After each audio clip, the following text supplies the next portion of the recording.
Iran എന്നത് മറ്റൊരു Iraq ആയിരിക്കില്ല. 2003 ഇറാഖിൽ അമേരിക്ക നടത്തിയ അധിനിവേശം പോലെ ലളിതമായ ഒന്നായിരിക്കില്ല ഇറാനുമായുള്ള ഏറ്റുമുട്ടൽ. അമേരിക്കൻ ഭരണകൂടത്തിന് ഇറാൻ ഉയർത്താൻ പോകുന്ന വെല്ലുവിളികൾ ഇറാഖിൽ നേരിട്ടതിനേക്കാൾ എത്രയോ മടങ്ങ് സങ്കീർണവും അപകടകരവുമായിരിക്കും. റഷ്യൻ രാഷ്ട്രീയ നിരീക്ഷകനായ ഫ്യോദർ ലുക്യാനോവ് പശ്ചിമേഷ്യയിൽ ഇപ്പോൾ നടന്നുകൊണ്ടിരിക്കുന്ന യുദ്ധ സാഹചര്യത്തെ വിശകലനം ചെയ്യുമ്പോൾ മുന്നോട്ട് വയ്ക്കുന്ന ഏറ്റവും പ്രധാനപ്പെട്ട ഒരു വാദമാണിത്. ഈ വാദത്തിലൂന്നിക്കൊണ്ട് ഇപ്പോൾ അമേരിക്ക നേരിട്ടുകൊണ്ടിരിക്കുന്ന വെല്ലുവിളികളെക്കുറിച്ച് വിശദമായി നോക്കാം. സ്വാഗതം ഇൻഡെപ്തിലേക്ക്.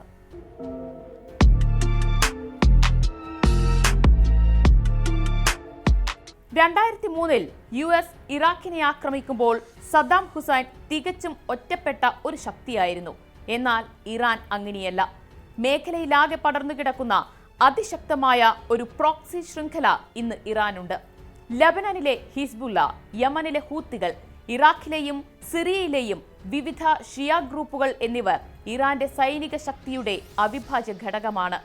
അമേരിക്ക ഇറാന്റെ മണ്ണിൽ ഒരാക്രമണം നടത്തുമ്പോൾ പശ്ചിമേഷ്യയിലുടനീളമുള്ള അമേരിക്കൻ താവളങ്ങൾക്കും ഇസ്രായേലിനും നേരെ ഒരേ സമയം തിരിച്ചടി നൽകാൻ ഈ ഗ്രൂപ്പുകൾക്ക് സാധിക്കും. ഇത് ഇറാഖിൽ അമേരിക്ക നേരിട്ടതിനേക്കാൾ വലിയൊരു പ്രാദേശിക യുദ്ധത്തിലേക്കായിരിക്കും വഴിമാറുക. ഇറാഖിലെ ബാത്ത് പാർട്ടി ഭരണകൂടം ജനങ്ങളിൽ നിന്ന് വലിയ തോതിൽ ഒറ്റപ്പെട്ടിരുന്ന സമയത്താണ് US അവിടെ ആക്രമണം നടത്തുന്നത്. അതുകൊണ്ട് തന്നെ അധിനിവേശത്തെ പ്രതിരോധിക്കാൻ സദ്ദാം ഹുസൈന് കാര്യമായ ജനകീയ പിന്തുണ ലഭിച്ചില്ല. എന്നാൽ ഇറാന്റെ സാഹചര്യം വ്യത്യസ്തമാണ്. ദശകങ്ങളായുള്ള ഉപരോധങ്ങളും വെല്ലുവിളികളും ഇറാനിലെ ഭരണകൂടത്തെയും സൈന്യത്തെയും കൂടുതൽ കരുത്തുറ്റതാക്കിയിട്ടുണ്ട്. രാജ്യത്തിനകത്ത് ആഭ്യന്തര പ്രതിഷേധങ്ങൾ ഉണ്ടാകാറുണ്ടെങ്കിലും ഒരു വിദേശ ശക്തിയുടെ ആക്രമണമുണ്ടായാൽ ദേശീയതയുടെ പേരിൽ ജനങ്ങൾ ഭരണകൂടത്തിനൊപ്പം ഒന്നിച്ചു നിൽക്കാനാണ് സാധ്യത. അതിനാൽ തന്നെ ഒരു ഭരണമാറ്റം എന്നത് ഇറാഖിലെ പോലെ ഇറാനിൽ അനായാസമാകില്ല. ഇറാഖിന്റെ സൈനിക ഉപകരണങ്ങൾ ഭൂരിഭാഗവും പഴയതും സോവിയറ്റ് കാലഘട്ടത്തിലേതുമായിരുന്നു. എന്നാൽ ഇറാൻ ഇന്ന് ഡ്രോൺ സാങ്കേതിക വിദ്യയിലും മിസൈൽ പ്രോഗ്രാമുകളിലും ലോകശക്തികളിലൊന്നാണ്. റഷ്യ യുക്രൈൻ യുദ്ധത്തിൽ ഇറാന്റെ ഡ്രോണുകൾ ചെലുത്തിയ സ്വാധീനം ലോകം കണ്ടതുമാണ്. ഇതിനു പുറമെ കടൽ മാർഗമുള്ള യുദ്ധമുറകളിൽ ഹോർമുസ് കടലിടുക്ക് തടസ്സപ്പെടുത്താനും അമേരിക്കൻ യുദ്ധക്കപ്പലുകളെ വെല്ലുവിളിക്കാനും ശേഷിയുള്ള അത്യാധുനിക മിസൈലുകൾ ഇന്ന് ഇറാന്റെ കൈവശമുണ്ട്. ഇത് ഇറാഖ് യുദ്ധസമയത്ത് അമേരിക്ക നേരിടാത്ത വലിയൊരു സാങ്കേതിക വെല്ലുവിളിയാണ്. 2003 അമേരിക്കയുടെ ഏകധ്രുവ ലോകമായിരുന്നു നിലവിലുണ്ടായിരുന്നത്. റഷ്യയും ചൈനയും അന്ന് അമേരിക്കൻ നീക്കങ്ങളെ ശക്തമായി എതിർത്തിരുന്നില്ല. എന്നാൽ ഇന്ന് സാഹചര്യം പൂർണ്ണമായും മാറി. റഷ്യയും ഇറാനും തമ്മിലുള്ള പ്രതിരോധ സഹകരണം ഇന്ന് എക്കാലത്തെയും ഉയർന്ന നിലയിലാണ്. അമേരിക്കയുടെ ഉപരോധങ്ങളെ മറികടക്കാൻ ചൈന നൽകുന്ന സാമ്പത്തിക പിന്തുണയും ഇറാന് കരുത്താകുന്നു. ഇറാനെ പൂർണ്ണമായും ഒറ്റപ്പെടുത്തുക എന്നത് ഇന്നത്തെ ആഗോള സാഹചര്യത്തിൽ അമേരിക്കയ്ക്ക് അസാധ്യമാണ്.